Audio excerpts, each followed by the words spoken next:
Keling, bugun siz bilan homiladorlikda ayollar organizmida sodir bo'ladigan o'zgarishlar haqida gaplashamiz. Va albatta bilamanki, bu haqida sizga hech kim gapirmagan.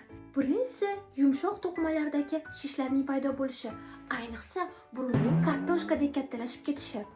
Ayollar va qizlarning eng katta og'riqli dardi ko'plab prishlar va yuzlarda har xil dog'larning paydo bo'lishi. Zolushka razmeridagi 35-37 razmerdagi oyoq kiyimlarni kiyadigan ayollar butunlay razmerlaringiz bilan xayrlashishingizga to'g'ri keladi.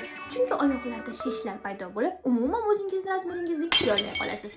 Ayollardagi sut bezlarining o'zgarishi, kattalashishi va albatta areolalar atrofi yanada to'q rangga kirishi bu chaqaloqlarning so'roshni tezroq topishiga moslashtirilgan holatlardan biri. Gemoglobinlarimizning kamayishidan tashqari kalsiy ham bor. Bu yerda o'sha soch to'kilishi hamda tishlarning to'kilishi kuzatila boshlaydi. Iloji bo'lsa, homilador bo'lishdan avval tish doktoriga borib olishingizni maslahat bergan bo'lardim. Homiladorlik vaqtida ayollarda xotiraning keskin susayishi.